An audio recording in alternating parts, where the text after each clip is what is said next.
Hello అండి, అందరికీ MRO Indumati కథకు స్వాగతం. ఈ కథను పూర్తిగా వినిన తర్వాత మీకు నచ్చినట్లయితే ఈ కథకు సంబంధించిన మిగిలిన అన్ని పార్ట్స్ కూడా మన ఛానల్లో ప్లేలిస్ట్లో సేవ్ చేయబడి ఉన్నాయండి. ఒకవేళ మీకు ఇంట్రెస్ట్ అయితే కనుక వెళ్ళి చెక్ చేయొచ్చు. మరిక ఆలస్యం చేయకుండా కథలోకి వెళ్దాం. MRO Indumati part 6. మరుసటి రోజు ఉదయం ఇందుమతి ఎప్పటిలాగే తొందరగా నిద్రలేచి తన డైలీ రొటీన్ను పూర్తి చేసుకుంటుంది. ఇంతలో గురునాథం గవర్నమెంట్ కారుతో గేటు బయట నిలబడి ఉంటాడు. అతని ముఖంలో నిన్నటి టెన్షన్ ఇంకా కొంచెం అలానే ఉంటుంది. బయటకు వచ్చిన ఇందుమతి, గుడ్ మార్నింగ్ గురునాథం గారు అని చిరునవ్వుతో పలకరిస్తుంది. ఆమె స్వరంలో ఎటువంటి కంగారు ఉండదు. ఆమె ముఖం ప్రశాంతంగా స్థిరంగా ఉంటుంది. ఆమె గోవిందరాజుల ఇంటికి వెళ్ళటానికి సిద్ధంగా ఉంటుంది. గుడ్ మార్నింగ్ మేడం అంటాడు గురునాథం. అతనిలో ఒక విధమైన భయం ఉన్నా ఇందుమతి పట్ల గౌరవం మరింత పెరుగుతుంది. ఎంఆర్ఓ అయినప్పటికీ ఆమె సింప్లిసిటీ మరియు ఆమె ధైర్యం అతన్ని ఆకట్టుకుంటాయి. కారు ఇప్పుడు గోవిందరాజుల ఇంటివైపు ప్రయాణం మొదలు పెడుతుంది. గోవిందరాజుల ఇంటి దగ్గర ఇంకా నిన్నటి వాతావరణమే అక్కడ ఉంటుంది. గేటు దగ్గర నిన్న ఉన్న అదే బలిష్టమైన సెక్యూరిటీ సిబ్బంది ఉంటారు. ఇందుమతి కారు దిగగానే వారు ఆమెను గుర్తించి కొద్దిగా ఆశ్చర్యంగా లోపలికి దారి చూపిస్తారు. గురునాథం కారును పార్క్ చేసి ఇందుమతి వెనకనే వెళ్తాడు. ఇందుమతి నిన్న కూర్చున్న పెద్ద బల్ల వైపు నడుస్తుంది. కానీ ఈసారి ఆమె కూర్చోదు, నిలబడే ఉండాలని నిర్ణయించుకుంటుంది. ఆమె అలా నిలుచుని వెయిట్ చేస్తూ ఉండగానే హాలు చివర ఉన్న పెద్ద తలుపు తెరుచుకుంటుంది. లోపల నుంచి ఒక సేవకుడు బయటకు వస్తాడు. అతను ఇందుమతిని చూడగానే, ఎంఆర్ఓ మేడం లోపలికి రండి అని మెల్లగా చెబుతాడు. ఇందుమతి సరే అని చెప్పి అతడి వెనకనే వెళ్తుంది. అది ఒక పెద్ద హాలు మధ్యలో ఒక పెద్ద కుర్చీలో గోవిందరాజులు కూర్చుని ఉంటాడు. ఇందుమతి అతని రూపాన్ని చూసి ఆశ్చర్యపోతుంది. గోవిందరాజులు దాదాపుగా 5 అడుగుల 10 అంగుళాలు ఎత్తు కలిగిన, ఎత్తుకు తగ్గట్టుగా శరీరం లావు కలిగి ఉంటాడు. అతని ముఖం గుండ్రంగా, కళ్ళల్లో ఒక విధమైన ఆధిపత్యం స్పష్టంగా కనిపిస్తుంది. అతని ముఖంపై పెద్ద దట్టమైన మీసాలు అతని ముఖానికి మరింత గంభీరత్వాన్ని, క్రూరత్వాన్ని తెచ్చిపెడతాయి. అతను ధరించిన ఖరీదైన పట్టు పంచె, పట్టు చొక్కా అతని యొక్క డబ్బు, ఐశ్వర్యాన్ని తెలియజేస్తాయి. గోవిందరాజులు కుడి చేతికి ఒక పెద్ద లావైన బంగారు కడియం అతని పలుకుబడికి, అధికారానికి ప్రతీకగా ఉంటుంది. అతను కూర్చున్న కుర్చీ నల్లటి నిగనిగలాడే టేకు చెక్కతో తయారు చేయబడి ఉంటుంది. ఆ కుర్చీపై పురాతన నమూనాలు, సింహం తలలు, ఏనుగు తొండాలు చెక్కబడి ఉంటాయి.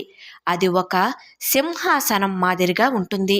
అతను ఆ కుర్చీలో చాలా రిలాక్స్డ్గా కాలు మీద కాలు వేసుకుని అతని చేతిలో ఉన్న వెలుగుతున్న చుట్ట నుండి పొగను గాలిలోకి వదులుతూ అక్కడ వాతావరణాన్ని అంతటినీ అతని గుప్పిట్లో పెట్టుకున్నట్లుగా ఉంటుంది. అతని చూపులో ఎటువంటి దయ ఉండదు. కేవలం అధికారం, నిర్లక్ష్యం మాత్రమే కనిపిస్తాయి. గోవిందరాజులు సింహాసనంపై కూర్చున్న రాజుల గంభీరంగా కూర్చుని ఉంటాడు.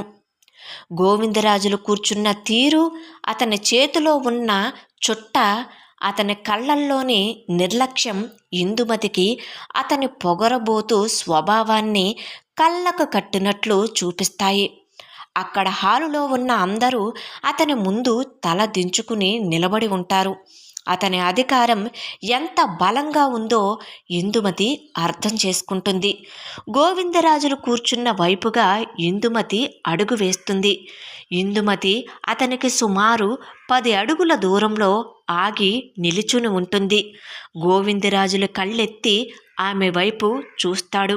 అతని చూపులు ఇందుమతిని తల నుండి పాదాల వరకు చూసి అతని పెదవులపై చిన్నపాటి వ్యంగ్యపు చిరునవ్వును నవ్వుతాడు. ఇంతలో ఒక పనివాడు గోవిందరాజుల దగ్గరగా వచ్చి చేతులు రెండూ కట్టుకుని వంగి మెల్లగా, అయ్యా, కొత్త ఎంఆర్ఓ మేడం వచ్చారు, మిమ్మల్ని కలవటానికి వచ్చారు అని వినయంగా చెబుతాడు. ఆ మాట వినిన గోవిందరాజులు తన చేతిలో ఉన్న చుట్టను నోటితో ఒకసారి పీల్చి ఆ పొగను గాలిలోకి వదులుతూ అతను పనివాడి వైపు తిరిగి ఇందుమతికి వినబడేలా పొగరుగా అధికారాన్ని ప్రదర్శిస్తున్న గొంతుతో, ఆ రానీరా, వాళ్ళు నదిలో నీళ్లు లాంటి వాళ్ళు, వస్తారు పోతారు. మనం సముద్రం లాంటి వాళ్ళం, ఇక్కడే ఉంటాం. వాళ్ళెంతమంది వచ్చినా ఎంతమంది వెళ్ళినా ఈ దోసరపాములో నా మాటే చెల్లుతుంది. ఇక్కడ సముద్రం నేనే అంటాడు. ఆ మాటలు ఇందుమతికి చెవులకు క్లియర్గా వినపడతాయి.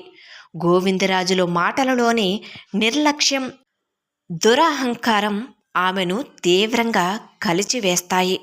హాలులో నిలబడి ఉన్న మిగిలిన వారు అందరూ నిశ్శబ్దంగా భయంగా నిలబడి చూస్తూ ఉంటారు. గురునాథం కూడా వణికిపోతూ ఇందుమతి ప్రక్కనే నిలుచుని ఉంటాడు. గోవిందరాజుల చూపు ఇందుమతిపైనే ఉంటుంది. ఆమె ఏమాత్రం మాట్లాడకుండా కేవలం అతని కళ్ళల్లోకి సూటిగా చూస్తుంది. ఆ క్షణం ఇందుమతి ముఖంలో ఎటువంటి భయం కానీ ఆందోళన కానీ ఉండదు. ఆమె చూపులో ఒక రకమైన సవాలు ఉంటుంది. గోవిందరాజులు తన చేతిలో ఉన్న చుట్టను మరొకసారి పీల్చి పొగను వదులుతాడు. అతని పెదవులపై ఇంతకు ముందు చూపించిన అదే వ్యంగ్యపు చిరునవ్వు ఉంటుంది. ఏంటి మేడం, నిన్న పంపించేస్తే అర్థం కాలేదా, మళ్ళీ వచ్చారు అంటూ పొగరుగా అడుగుతాడు. అతని స్వరంలో ఒక ఎంఆర్ఓతో మాట్లాడుతున్నాను అనే గౌరవం ఏమాత్రం ఉండదు. ఇందుమతి ఒక క్షణం నిశ్శబ్దంగా ఉంటుంది. ఆ నిశ్శబ్దం హాలులో ఉన్న వాతావరణాన్ని మరింత గంభీరంగా మారుస్తుంది. తరువాత ఇందుమతి తన పెదవులపై ఒక చిరునవ్వును నవ్వుతుంది. ఆ నవ్వులో వినయం కన్నా ఆత్మవిశ్వాసం, తెలివి స్పష్టంగా కనిపిస్తాయి. ఆమె గోవిందరాజుల వైపు చూస్తూ చాలా తెలివిగా మాట్లాడటం మొదలు పెడుతుంది. నమస్కారం గోవిందరాజులు గారు అని ఇందుమతి చాలా కూల్గా పలకరిస్తుంది. నిన్న నాకు కొంచెం ఆలస్యంగా అర్థమయ్యింది. నదులలో నీళ్లు వచ్చి సముద్రంలో కలవటం అనేది సహజం, అది ప్రకృతి ధర్మం కూడా. కానీ సముద్రం ఎప్పుడూ నదుల దారిని ఆపలేదు. అలా ఆపితే సముద్రం ఉనికే ప్రమాదం అంటుంది. ఆ మాట గోవిందరాజుల చెవిని పడగానే అతని ముఖంలో వ్యంగ్యపు చిరునవ్వు ఒక్కసారిగా మాయమైపోతుంది. అతని కళ్ళల్లో ఆశ్చర్యం, కోపం రెండూ ఉంటాయి. అతని మీసాలు కొద్దిగా కదులుతాయి. హాలులో ఉన్న వారందరూ ఆశ్చర్యంతో నిశ్శబ్దంగా ఉండిపోతారు. ఒక ఎంఆర్ఓ, అది ఒక మహిళా అధికారిని, గోవిందరాజులను ఇలా నేరుగా ఎదుర్కొంటుందని వారెవరూ ఊహించలేదు. ఇందుమతి ప్రక్కనే నిలుచుని ఇదంతా చూస్తున్న గురునాథం గుండెల్లో రైళ్లు పరిగెడుతాయి. ఇందుమతి తాను మాట్లాడటం ఆపదు. తాను మాట్లాడటం కొనసాగిస్తూనే, నేను ఇక్కడి ప్రజలకు సేవ చేయటానికి వచ్చాను. ప్రభుత్వ అధికారినిగా ప్రజల సమస్యలు పరిష్కరించటం నా బాధ్యత. నా ముందున్న భూ వివాద ఫైలు చాలా కాలంగా పెండింగ్లో ఉంది. దీనికి సంబంధించిన కొన్ని డాక్యుమెంట్స్ మీ దగ్గర ఉన్నాయని తెలిసింది. గవర్నమెంట్ పనులను ఈజీగా చేయటానికి, ప్రజలకు న్యాయం చేయటానికి మనమందరం సహకరించుకోవాలి. మీలాంటి పెద్దలు సహకరిస్తే పనులు మరింత వేగంగా జరుగుతాయి అని ఇందుమతి చెప్పాలనుకున్న విషయాన్ని చెబుతుంది. గోవిందరాజుల ముఖం ఎర్రపడుతుంది. అతని కళ్ళల్లో కోపం క్లియర్గా కనిపిస్తుంది.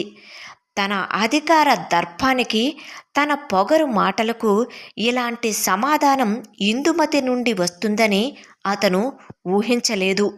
గోవిందరాజుల చేతిలో ఉన్న చుట్ట పొగ ఇంకా కమ్ముకుంటుంది.